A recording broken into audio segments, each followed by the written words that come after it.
Hello, welcome to the Superhero Show, Daniel and Chris. And we've come to the end of an era. Phase 2 has been completed in the Marvel Cinematic Universe, with Ant-Man coming out in cinemas. And we thought it was a good time to kind of take stock, look back at the films. How many films is it? 6 films that have composed Phase 2. Go through each one. Reflect. Where have we come in that time? Do you think Phase 2 has been better than Phase 1? It's probably been one of my favourite ever Phase 2s. It's really Isn't it weird that Marvel have just created this thing and now we all say it and use it and it doesn't really mean anything, but... Yeah, but what about Phase 4, Chris? Where are DC's phases? That's a separate issue. Yeah. Oh, I hate DC. Yeah, me too. Go on. So, let's start at the top. Phase 2 began with Iron Man 3. I would say probably the most divisive of all the Marvel movies. Yep. If you read comments on anything Iron Man 3 related on IGN, it feels like there's a real split on this movie. What are your thoughts? Yeah, I'm actually looking. Me and you, between us, have reviewed a few of these, at least half of them, I think. So I did the review of Iron Man 3 for the site. I thought it was great. It was Shane Black's superhero movie. I thought it was really good fun. A bit different to what had gone before. I thought it made up for Iron Man 2's problems. And you and I both really like what they did with the Mandarin, but obviously that upset a lot of people. Yeah. And more than anything, I think even though Ant-Man at the end of this phase is kind of billed as the Marvel comedy, I remember Iron Man 3, I remember just laughing consistently throughout it. And a really sharp script, which I think you would expect from Shane Black. Love the fact that it's a Christmas movie. Yeah. That you forget about. It's the Marvel Christmas movie we can all enjoy. But I think Winter Soldier gets celebrated for being this kind of paranoid spy thriller. But Iron Man 3 to me played like a buddy cop drama, and it solved a lot of long-standing problems with the first 2 Iron Man movies, where there's no, like, he's always hidden in the suit. And there's a lot of this movie where he doesn't have the suit, or there's the great set piece at the end where he's constantly getting out of the suits because they're being destroyed. Yeah. I think it's a really smart film because they looked at what didn't work about the first 2 films, what did work, and really kind of got the best stuff out in the third one. So better or worse than the first Iron Man? I prefer it to the first Iron Man. I think the first Iron Man's it's the most important movie in all of this because it's the one that made it all happen, and it's such an enjoyable movie. But I really like 3 a lot. Yep, agreed. Thor: The Dark World. Now this has caused us problems in the office because we get along very well with our colleagues in LA, but they seem to really like Thor: The Dark World, and Dan and I are not fans of that film. I think I reviewed that one and gave it quite a negative review and got a lot of abuse for it in the comments. I stand by it. I just think it's a weak movie. A weak villain. I think we talk about Malachi a lot. We do. When we can remember his name. But that's the part of the problem, that we think he's a pretty weak antagonist. Tonally, I think it's all over the place. It feels rushed to me. It doesn't feel like it was properly thought through, that film. When I think of it trying to be a really dark movie. But then when I actually think about it, I can just remember all the kind of big gags in it. Like hanging up his hammer. Maybe you and I have taken against it because he makes that really inaccurate remark about the London tubes. The tube, you can't get from there. It doesn't work geographically. And it just suffers from having Loki in the movie but not using him very much. Because he cast such a shadow over the Thor films that I feel like he was a bit wasted in that one. Maybe you shouldn't have had him in it. Yeah. Or just let him do his thing. Not a classic. Yeah. But segue into arguably one of the very best Marvel movies, Captain America: Winter Soldier. Yeah. Like, I like the Captain America first movie more than most, I think. More than me. But I didn't see this coming. That's where we differ a bit. I don't think anyone saw this coming. The kind of the praise that this has received since, and the kind of general standing it has, like, it was celebrated so widely. And also it's great because it's a real ensemble film, I think. And it really, we're also taking stock, not just giving reviews of each film in isolation. It's a really important movie for the wider cinematic universe, because if you look at Phase 1, there's a lot of those characters just getting up and running, selling concepts to people, and there's a couple of like Easter eggs that link them together and post-credit sequences. This one, you've got multiple characters from different films, also introducing an event that has wider ramifications. Yeah, it's a game changer, not just for the movies, but for the TV properties as well, and that was really interesting. That it actually made what happened in this movie made the TV series more interesting, or almost made the TV series like maybe shouldn't exist. But it was really interesting the way you could see how Marvel are going to cross pollinate going forward. And it was, you know, and the action was brilliant. We got Robert Redford in a Marvel movie. Well, that's one that I think Kevin Smith said this on his podcast, Fat Man and Batman. It's kind of it's similar to the superhero show. He's probably watched this and that's good.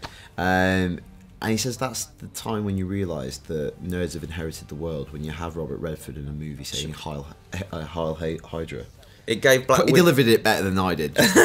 It was like a Black Widow movie as much as it was a Captain America movie, as you've pointed out a few times, and she was great in the film as well. Like, that was a character that I hadn't really connected with until that movie. Yeah, and it introduced the Russo brothers to the Marvel Cinematic Universe, and they're gonna really take it forward. They're charged with doing the 2-part Infinity War Avengers movies. So that's where we discovered that talent. The first time we heard the name Stephen Strange as well. This is very cool. So it feels like the whole franchise kind of pivoted on that film. Yeah. And then the wild card. Our favourite. But this is we talked about this because we started the superhero show about, I guess, a year before this. So we talked about it a lot before it came out, and we were like, for a long time, uncertain of where it fit in. I mean, I had a lot to say because I was lucky enough to go on the set of Guardians of the Galaxy. That was a year before.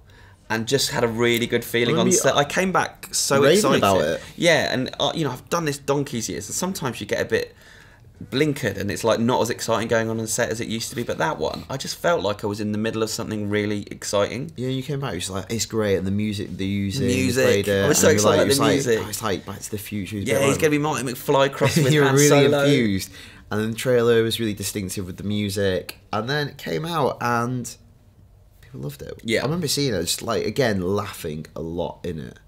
And the big surprise there as well for us was Drax and Groot, because Groot was the mystery. Like, how is that going to work? And also that wrestler guy is just going to be doing his version of the Thing. And you saw nothing in the trailers of him. They kept him as a secret weapon. I think that's some of the best lines in the movie.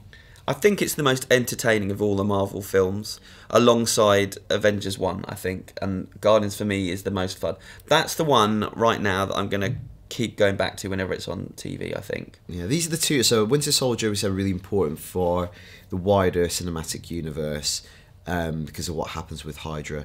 Guardians, again, really pivotal. These are the two middle movies of this phase, and Guardians takes a risk. It's a strategic movie, and it introduces this cosmic realm, which has, you know, been a part of the Marvel comics from like the later 60s, throughout the 70s. The cosmic becomes a huge thing. Yeah. And a lot, you look back and you know what we're getting now. We didn't at the time. We know what we're getting in Phase 3.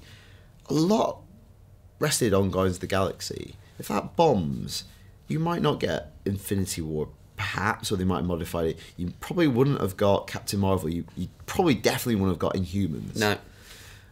Or not as soon as we have. So I think... thank God they nailed it. They absolutely nailed it. People have bought into that cosmic, and then I guess in Phase 3 we're going to see it all collide. God bless James Gunn. Yeah, he did a good job, didn't he? Now, the two this summer. Yep. Feelings on Age of Ultron and Ant-Man. They're very recent, and I think my thoughts are still the same. I think I really loved Age of Ultron, but the more of these movies that come out, I think my favourite ones are the kind of... They're not standalone. None of these movies are standalone, but the ones that focus in on one character and their supporting friends. It's like in comic books, the most interesting stuff is like the runs on a single character rather than the crossover event. The crossover event is about spectacle and what the fallout is from that, and how you where you see these characters regroup afterwards. And they're fun and it's great to watch, but you can't really burrow down into any single character. So we both loved it when we first came out of it, but obviously you get distance from these films a little bit and you kind of reassess a little bit. And it feels to me, going on from what you were saying, it's just a little bit bloated, that one. And it feels like they're going to have to think twice before doing that again. What they did in Avengers, what they did in Age of Ultron. Civil War is going to have to be careful not to tread that same path, because I think it loses something in that size, in the mass of it. Yeah, it's hard to relate. But it's like the poster that we've all seen for Age of Ultron, where they're all there fighting all the robots. Yeah. That's kind of what the movie's like. You're just seeing it all at once. And half an hour of that, it just gets a bit tiring. Yeah, but that said, some excellent lines in it. There's excellent little bits of character interaction. Loved Ultron. Love Vision. Love Vision. That bit where Vision... The comedic scene where they're just in the apartment trying to pick up the hammer is a great scene. And then, as you said... What an amazing payoff. It's like, who is this guy? Can we trust him? And he just hands in the hammer. Is such a fantastic moment. And Hulk's still great in it. Yeah. And Ant-Man. I still don't know how I feel about Ant-Man. Yeah, you're not as... We got an email on that front. I just need to watch it again. Yeah. I've seen it twice now. Have you? How was it the second time? Yeah, really enjoyed it. I think it's really fun. I think it's a really fun movie, and a lot of the things I said before I went to see it, I think kind of hold true. It's like it's almost a palate cleanser after Ultron, where they strip it down, they focus on a few characters. I really like Michael Douglas as Hank Pym. I like the kind of history he gives that universe, the fact that he was a superhero and he did it for like 20, 30 years, and there's a good sense of humour to it. I really like the effects in it. And I think the stuff at the end where he goes subatomic and keeps on shrinking until it enters the quantum realm is like the Marvel equivalent. You know, it's this trippy equivalent of the end of 2001. Yeah. And I think that's how we'll get into Strange. And we'll enter this kind of weird... Because like all the Marvel stuff is really predicated on science. Yeah. Even Thor, it's like magic is science that you don't understand. So I think that's how we'll tap into Strange's powers. So I think it'll turn out to be a more important movie than we ever thought it was in setting stuff up. It just didn't quite have the crossover that I think the studio was probably hoping. That appeal universally. Like if you'd asked me 2 years ago, which I thought would be the bigger movie, Guardians or Ant-Man, I would have said Ant-Man. I would have thought Ant-Man would be the one that would hit with people, and Guardians would have been the tougher sell. But they just something didn't quite click for me. I don't think it's top tier stuff at all. No, and that's probably why it's not got a sequel in any of the next two phases. Yeah. But I hope the character turns up in lots of other movies. Yeah. And we know he's in Civil War. It'd be great fun to see him in Civil War. And see Giant Man in Civil War would be incredible. Like that's a weird thing to say, that we're going to have a giant like Paul Rudd walking around. That's pretty cool. But just a few other things to say about Phase 2. Yeah. That I think it introduced, and slightly in retrospect, midway through, was the whole Infinity Stones MacGuffin, the Marvel MacGuffin. So, going back to the Tesseract, and then what's it called, the Ether in Thor: The Dark World, and the Mind Stone. Like, we're getting all the seeds in this movie where you go, oh, actually, it does feel like there's a bigger design at work here. It's not just all... That was happening in the first phase, yeah, wasn't it? well, but only in retrospect do we identify the Tesseract as possibly an Infinity Stone. Yeah. I don't know whether that was always the plan or they've retconned that. Right. But it's in this phase where we start going, especially with like Guardians, where we see the stone and we get the flashback of what the stones are. And now everyone's on the hunt for like, when's the next one going to be? So that's when you can see that there is a bigger design at work here. So that's pretty cool. Yeah. Because I think if you go back and look at a lot of the Phase 1 movies, they're still finding their feet. They don't know. They could never predict the success this was going to be. No. Yeah. So, you never answered my question at the top of the show. I said, which is your favourite phase, Phase 2 or 1? And then you made a flippant joke about phases. I facetiously dodged the question. So, yeah. It would be Phase 2. Phase 2. Definitely. Yeah. Yeah, like, there's a lot more going on. They deepen it. The continuity is more powerful. If you look back at Phase 1, it's just a collection of standalone movies on the whole. Well, the correct answer is Phase 2. Thank you. By 6 points, because I totted up my totals for all of them. And, yeah, Phase 2 wins by 6 whole points. And that's science, so you can't argue with science. No, it's fact. Should we do some feedback? Yeah, why not? Taylor Hempel wrote in to say, oh no, you got the first bit. Yeah, from Gavin. Hey Gavin, how would you feel about Marvel's Phase 4 movies? Instead of seeing Guardians of the Galaxy 3 or Doctor Strange 2, would you like to see smaller team-up movies like Falcon and Ant-Man, Hulk and Black Widow, Hawkeye and Daredevil, Captain Marvel and Black Widow? I don't think it's something we've seen much of in the genre, and it might help keep it fresh, especially if Marvel want to keep Hulk and a few others as supporting roles. Well, Winter Soldier was a bit like that. Yeah. It was a 2-hander, maybe a 3-hander. Yeah, I think that's a really good idea. And if they were to do that, you've got to bring Shane Black back. The guy that wrote Last Boy Scout and Lethal Weapon. Yeah. He's your buddy movie, man. Yeah, and it seems like they're kind of already floating that idea in Daredevil Season 2. Punisher's in there, and I'm sure he'll be a villain for some part, but then I'm sure they'll team up by the end. It's a good idea, though. Taylor Hempel has still written in. He says, the feedback and conversation about Yellow Jacket got me thinking, could Kingpin be the villain in the solo Spider-Man movie? He was already established and has a huge background fighting a masked hero. Spider-Man has fought him before. Do you think this could work, or is he being saved for the Netflix series and Defenders? Yeah. I don't see why Kingpin couldn't be in the standalone Spider-Man movie. I think it'd be great. I think it'd be so good. But then why couldn't Daredevil be in it as well? Why couldn't all of them be in it? Good idea, though, Taylor. Like it. This is from George from California. Hey, George. Hey, George. Do you think it would be a good idea for Warner Brothers to create a Superman Lives video game? They would be making up for the missed opportunity of not continuing with the movie. So he's referring to the Tim Burton movie that never happened with Nick Cage. The game could be developed by Rocksteady, and it could bring some light and colour to this new, renowned dark DC universe that was depicted in the Batman Arkham games and will be created in future DC movies to come. Seeing the death of Superman Lives, what happened, can give fans an inside look at what the game could turn out to be. A flying skull with hundreds of monsters, a morph Lex Luthor and Brainiac, a totally geek-shy Clark Kent as Nicolas Cage, and Sandra Bullock as Lois Lane, Doomsday, Kay, the awesome visual take on Krypton, not to mention the ridiculous number of sweet Superman suits that could make up for the crappy Batman suits in Arkham games, and it could be some sort of closure for John Peters, Tim Burton, and Nick Cage. John Peters needs a lot of closure. I think it's a great idea, but then I'd like to know what you guys think. Yeah, I haven't seen this documentary, you have. I love the idea of like a project that will never happen, that has like watching that documentary recently, so many cool ideas, and it's not what I thought Tim Burton would have done with that premise. And there's a guy, this is a bit of a digression, but there's a guy in the movie who's the second screenwriter, brought on after Kevin Smith was kind of let go, and he talked about how it was Tim trying to make the movie he still hasn't made in his career, the movie that really embraces hope and light, and he's made the dark movie quite a few times. Maybe Big Fish is a kind of an antidote to that, but there's so much darkness, and he's like, it was the one film that I think Tim Burton still never made, and it's really cool, the idea of another medium being able to embrace and execute those ideas, because there's loads of stuff in that treatment that I would love to see done. Like there's this massive fight in the final act of the movie through the sewers of Metropolis, Superman against Doomsday, and the storyboards for it just look incredible. And this is also a great idea with Brainiac and Lex Luthor, a bit like, what's the guy in the first Harry Potter movie who has the Voldemort on the back of his head? Oh, is it David Thewlis plays Yeah, him? I can't remember. I'm not a big Harry Potter fan, but like that's what they were doing. So it was Lex Luthor, and on the back of his head was Brainiac.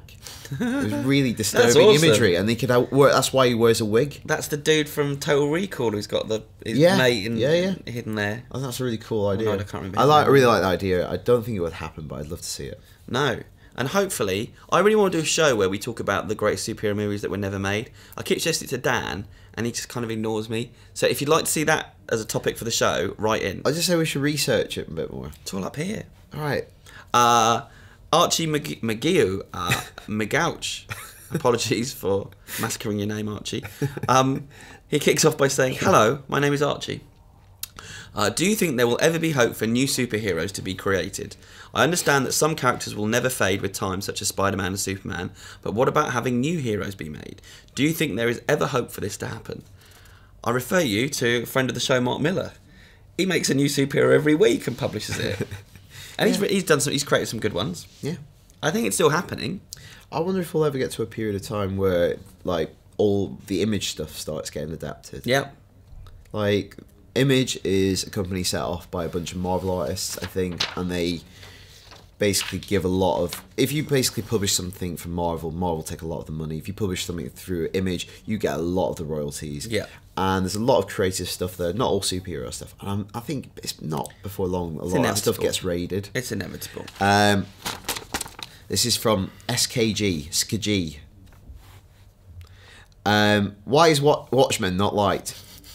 I mean, that's not the entirety of the email, but I just quite like that sentence. It makes up a lot of the email. This is Shuria. Sorry if I've mispronounced that. So he says, like, also, why is Watchmen not liked? I think it is liked by people. We're not massive fans. There's bits of it that are good. Yeah, I like what they do with the ending. I like when it departs from the source material a little bit, which isn't much, because so much of it is so faithful, even panel by panel, to the original. And the original is such a masterpiece, and it tackles so much because it can do in that medium. Dense. It's very hard to do that in the film. That said, if the email's referring to the comic book, it is liked quite a lot. James cleverly writes in and says, having heard your thoughts on the Ant-Man film and how a TV show might be a means of utilising the character further, I wanted to say that I love the idea, but owning to Hank Pym's past as tied to S.H.I.E.L.D. with his wife Janet, I was wondering what you might think if Marvel elected to create a show for Hank and Jan as Ant-Man and Wasp set in the 70s and 80s prior to their death. Agent Carter has proven there is scope for expanding on the secret history and world of the MCU in a TV miniseries which shows Hank developing the technology with Janet, and his relations with Howard and Peggy would be exciting in my opinion. I agree. I think that sounds brilliant. I'm there. We're going to watch it. Watch that. Set in the 70s. Imagine that. Imagine the fashion. Oh. I read a Deadpool comic the other day where he broke into Pym laboratories to steal something with Taskmaster. Deadpool misunderstood Pym particles. He thought they were stealing pimp particles. He thought it was a serum that turned you into a pimp. Classic Deadpool. Classic Pool. This is Ryan from Guyana again. I want to ask Chris this simple question, Chris. Seeing that you didn't like either Avengers Age of Ultron or Ant-Man that much, which would you choose if both were being shown on television simultaneously? If it's Ant-Man, just nod, Chris, just nod.